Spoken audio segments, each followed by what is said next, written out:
Hi, ఎలా ఉన్నారు? Welcome to the విజెంటెక్ computers అండి. టుడే మనం ఇవాళ సి లాంగ్వేజ్లో వన్ ఆఫ్ ద ఇంపార్టెంట్ అయినటువంటి ఒక కాన్సెప్ట్ చెప్పుకోబోతున్నాం. అది ఏమంటే హిస్టరీ ఆఫ్ సి లాంగ్వేజ్.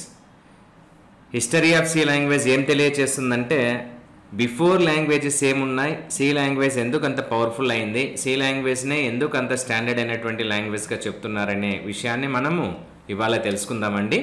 అందులో హిస్టరీలో భాగంగా మొట్టమొదట ఉన్నటువంటి వెరీ ఫస్ట్ వన్, అంటే దీనికి ముందు లేవా అంటే ఉన్నాయండి, కాకపోతే ఇక్కడి నుంచి మనము ఎక్కువగా చెప్పుకుంటుంటున్నాం. ఆల్గోల్ 60 అండి. ALGOL means అల్గరిథమిక్. 60 అని ఎందుకు పేరు పెట్టారంటే దీన్ని ఇంటర్నేషనల్ కమిటీ వాళ్ళు 1960లో డెవలప్ చేయడం జరిగిందండి.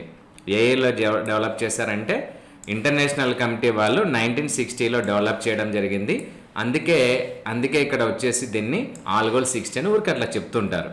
మరి ఇందులో రాసేటువంటి ఈ కోడ్ ఎలా ఉందంటే కన 1 and 0, దీన్నే ఏమంటామంటే మెషిన్ ఫార్మాట్ అని అంటాం. ఏమంటారండి? మెషిన్ ఫార్మాట్ అని అంటారు. దీనికి ఇంకొక పేరు కూడా ఉందండి, 1s and 0కి బైనరీ డిజిట్స్ అని కూడా అంటారండి. ఏమంటారు? బైనరీ డిజిట్స్ అంటే 1s and 0స్ని ఏమంటారు? ఇక్కడ బైనరీ డిజిట్స్ అంటారు. ఎందుకు ఈ లాంగ్వేజ్ ఫెయిల్యూర్ అయింది అని అంటే ఒక చిన్న అజ్యూమ్ చేసుకుందాం. సమ్ ఆఫ్ 12, 13 అని మనం చేయాలని చెప్తున్నాం. ఇది నార్మల్గా ఇంగ్లీష్లో రాసినటువంటి ప్రోగ్రామ్ అండి. మరి దీన్ని ఆల్గోల్లో రాయాలి అంటే కన ఇలా 1s and 0s రూపంలో రాయాల్సి ఉంటుంది. సో ఇలాంటి సీక్వెన్స్ని మనం గుర్తుపెట్టుకోవడం, అలాగే ఇలా 1s and 0స్ని ఆర్డర్ ప్రకారం రాయడము, మిషన్ ఫార్మాట్లో రాయడం చాలా కష్టం అనిపించి సో ఇక్కడ ఇది చాలా డిఫికల్ట్ అయినటువంటి విషయం కదండి.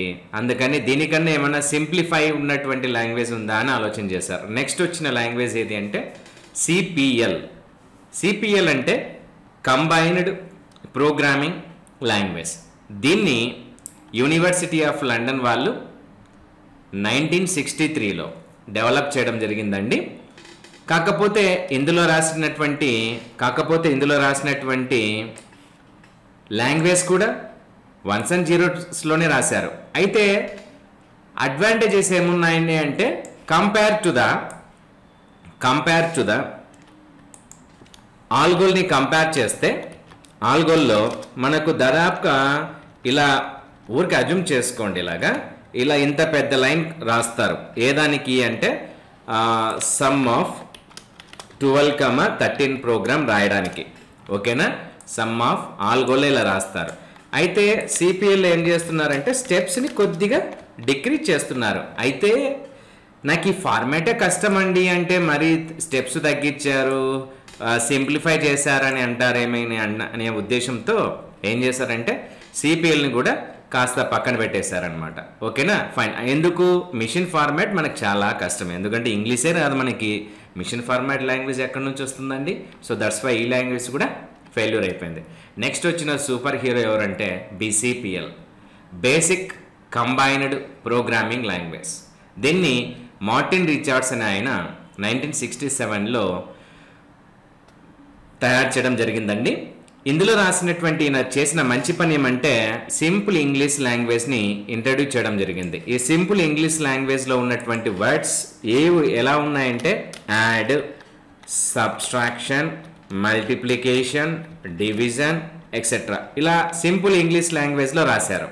అంటే సార్ లెట్ మీ క్లారిఫై, నిజంగా ఎలా రాశారో చెప్పగలరా మీరంటే సమ్ చేయాలంటే యాడ్ ఆఫ్ 12, 13 అంటే ఆన్సర్ అది 15 అనేది ఇస్తుంది. 15 కాదు, సారీ అండి, ఎంతండి? 25 అని ఇస్తుంది. ఓకేనా? మరి ఇది ఇక్కడ రాసినటువంటి ఈ ఫార్ములా గుర్తుపెట్టుకోవడం ఈజీనే, రాయడం ఈజీనే, రికగ్నైజ్ చేయడం ఈజీనే. మరి ఎందుకు ఫెయిల్ అయిందని అంటే లిమిటెడ్ ఫార్ములాస్, అంటే ఫార్ములాస్ ప్రతి అవసరానికి ఇలాంటి ఫార్ములాస్ని మనమే ఇంగ్లీష్ షార్ట్ కోడ్స్ని డిజైన్ చేయాలంటే ఇబ్బంది అనిపించేసి ఇంకొక లాంగ్వేజ్ని ఇంట్రడ్యూస్ చేయడం జరిగింది. ఏమా లాంగ్వేజ్ అంటే కన్నా బి లాంగ్వేజ్. బి లాంగ్వేజ్ని డెవలప్ చేసినటువంటి వ్యక్తి ఎవరంటే Ken Thompson in the year 1970 అండి. ఎక్కడ అంటే AT&T బెల్ ల్యాబ్స్ అమెరికాలో ఉందండి. ఈయన చేసినది ఏం చేయలేదండి. ఏం చేశాడంటే సిపిఎల్లో ఉన్న గుడ్ కాన్సెప్ట్స్, బీసీపీఏలో ఉన్న గుడ్ కాన్సెప్ట్స్ అంటే మంచి విషయాల్ని, అందులో ఉన్న మంచి విషయం, ఇందులో ఉన్న మంచి విషయం ఏమున్నా ఇందులో మంచి విషయాలంటే కోడ్ని షార్ట్గా రాయడం. ఇందులో ఏం చేశారండి, ఇక్కడ వచ్చేసి కోడ్ని ఏమిట్లో రాశారండి, ఇంగ్లీష్లో రాశారు. ఓకేనా? ఈ విధంగా కోడ్ని షార్ట్ చేయడం, కోడ్ని ఇంగ్లీష్లో రాయడం, ఈ రెండింటిని కలిపి ఏం చేశాడంటే బి లాంగ్వేజ్గా తయారు చేశాడు. అంతే, ఏం లేదు ఇక్కడ. కాకపోతే ఈ బి లాంగ్వేజ్లో కూడా కొద్దిగా సెక్యూరిటీ ఇష్యూస్ అనేటివి రైజ్ అవడంతో ఈయన ఫ్రెండ్ అయినటువంటి AT&T బెల్ ల్యాబ్స్ అమెరికాలో ఈ ల్యాబొరేటరీలో పనిచేసే ఇంకొక friend Dennis Ritchie, he is the father of C language అండి. ఇందులో ఉన్నటువంటి ప్రాబ్లమ్ను ఓవర్కమ్ చేయడానికి సి లాంగ్వేజ్ని ఇంట్రడ్యూస్ చేయడం జరిగింది. ఓకేనా? దట్స్ వై, అదనమాట విషయం. సో సిని కనిపెట్టినటువంటి లేదా ఫాదర్ ఆఫ్ సి లాంగ్వేజ్ ఎవరు అంటేనండి మీకు వెంటనే గుర్తుకు రావాలి, డెన్నిస్ రిచీ. ఏ ఇయర్లో కనిపెట్టాడు, ఏ ఇయర్లో ఇంట్రడ్యూస్ చేశాడు? 1970. ఈయనని ఏమంటారంటే father of the C language అని అంటారు. ఎవరిని అండి? డెన్నిస్ రిచీని father of the C language అని అంటారు. ఓకేనా? ఫైన్ కదండి. సరే, నాకు ఒక చిన్న విషయం సార్, సి అని ఎందుకు పేరు పెట్టారండి, ఎలా ఆలోచన చేశారంటే, సో ఫస్ట్ బి లాంగ్వేజ్ని కెన్ థామ్సన్ కనిపెట్టాడు.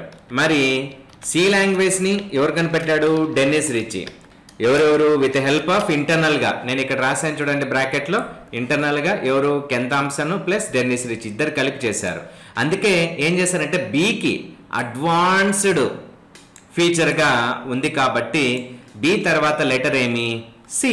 That's why so they called the language name as C language. అలా సి లాంగ్వేజ్ అని పేరు ఇంట్రడ్యూస్ చేయడం జరిగింది. అదండి విషయం ఇక్కడ. ఓకేనా?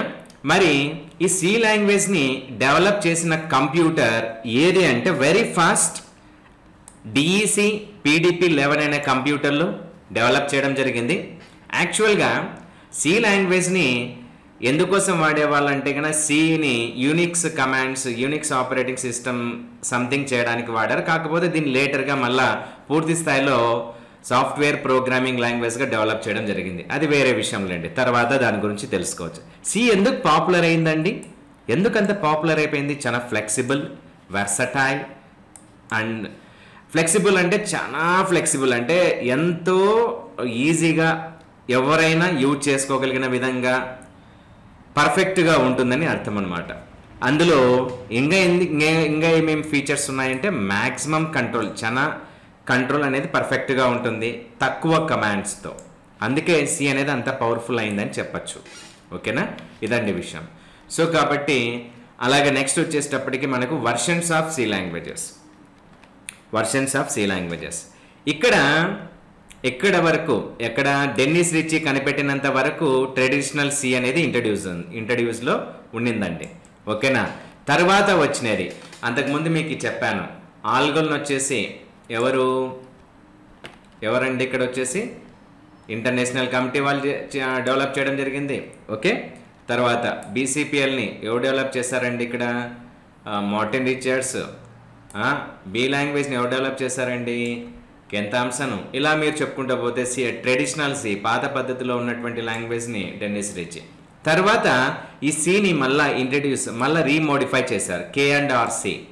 ఎవరంటే కెరింగన్ అండ్ డెన్నిస్ రిచీ ఇద్దరు కలిపి మళ్ళీ లేటెస్ట్గా ఇంట్రడ్యూస్ చేశారు. మళ్ళా ANSI కమిటీ వాళ్ళు మళ్ళీ దీనికి రీమోడిఫై చేసి ఒక స్టాండర్డ్స్ని తీసుకొని వద్దామనే ఉద్దేశంతో ANSI-Cగా ఇంట్రడ్యూస్ చేశారు 1989లో.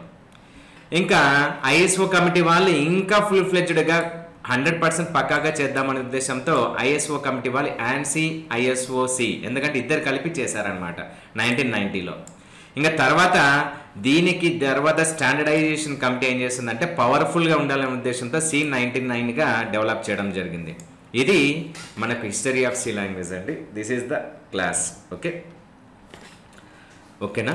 సో కాబట్టి మీకు ఇంకా ఏమైనా డౌట్స్ ఉన్నట్లయితే ఈ లాంగ్వేజ్ మీద ఈ నంబర్కి వాట్సాప్ చేయండి. ఓకే, తర్వాత ఏదైనా మెసేజ్ చేయండి. అలాగే మీకు ఏదైనా ఇంకా మీకు ఈ కోర్స్ మీద ఏదైనా మీకు అవగాహన ఇంకా ఏమన్నా డౌట్స్ ఉన్నా లేదా ఇంకా ఏమైనా విజన్టెక్ కంప్యూటర్స్ ప్రొవైడ్ చేసే కోర్సెస్ ఏమున్నాయో తెలుసుకోవాలనుకున్నా ఈ వెబ్సైట్ని విజిట్ చేయండి. ఓకే, ఈ వెబ్సైట్ని విజిట్ చేయండి. అందులో మీకు కావాల్సిన కోర్సెస్, దానికి సంబంధించిన డీటెయిల్స్ ఉంటాయి. అలాగే ఈ వీడియో చూసిన తర్వాత కామెంట్ చేయడం, లైక్ చేయడం, షేర్ చేయడం చేయండి. Thank you. Signing off yours Ramanji. Thank you.